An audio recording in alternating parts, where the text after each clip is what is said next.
Well, welcome, family and friends of Catalina Foothills Church. Another edition of the Friday Devotional. I'm John Miller, and we are looking into the Proverbs to extract some wisdom, some principles for life. And so, in this particular edition, I'd like to turn our attention to three or four. We'll see how much time we have. Uh, that are pithy sayings. That are packed with truth. And so the first one is a category, and the category is timing. Timing. And there are several verses in Proverbs that talk about appropriate timing. Okay, the first one is, and you grab your Bible, pause this, grab your Bible so you can look up these verses. But the first one is from 27:14. If anyone loudly blesses their neighbor early in the morning, it will be taken as a curse. If anyone loudly blesses, now this is a blessing. This is supposed to be something that is positive to make you feel good. The problem is it's loud and it's early in the morning. In other words, though your motive is good, your timing is bad. Now let me share with you another one from 25:20. Singing cheerful songs to a person with a heavy heart is like taking someone's coat in cold weather, or pouring water in a wound, pouring vinegar in a wound. That hurts.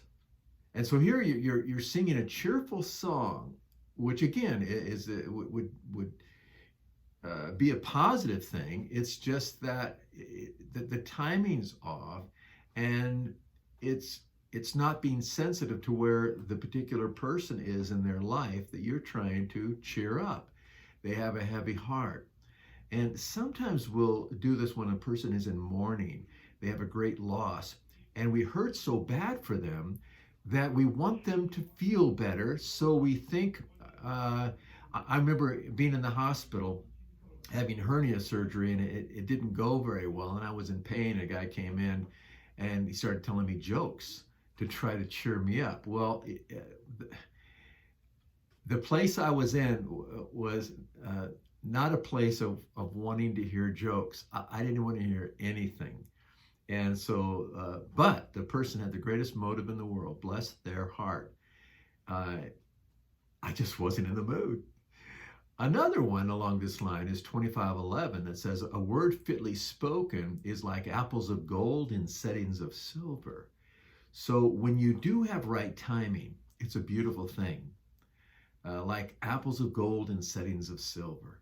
It's that word rightly timed.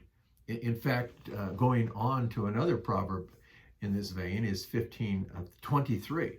Which says, a person finds joy in giving an apt answer, and how good is a timely word. How good is a timely word?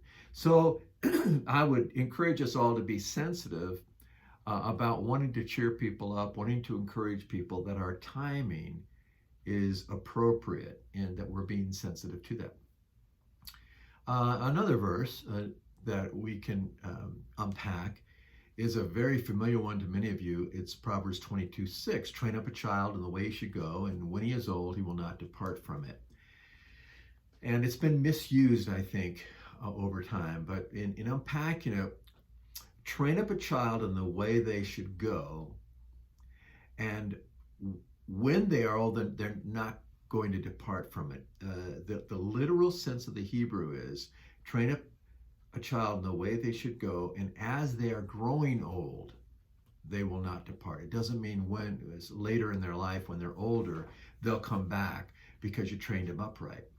Now, looking further at that verse, the word train, the Hebrew word, it gives the idea of a bit in a horse's mouth, that you are, it's like you're riding a wild stallion in a young child, or a child growing up into their adolescent years and their teenage years, and you're really helping discipline that child. So you're training them, and you're helping that wild the sin nature, that incorrigibleness, the immaturity that's there, you're helping to shape that child by turning it to the left or the right when it doesn't want to go there. It's the bit in the horse's mouth. And that's the idea of training and disciplining. And so you train up the child in the way they should go. The word way is an interesting word itself. It gives the idea in the Hebrew of bent. In fact, it means that. Train up that particular child in the way that child is bent, knowing their personality. In other words, you don't raise all your children in exactly the same way, cookie cutter way. You have to understand the particular personality of that child and their bent. So you train up that child in the way that particular child should go. And as they are growing old, they will tend not to depart from it. In other words, this is a principle, not a promise. As we often see in the Proverbs, it's a principle, not a promise. So there you go. A couple of Proverbs for you today, and next time we'll try a third installment of some wisdom from Proverbs. Hope you have a wonderful weekend. Love you all. Bye-bye.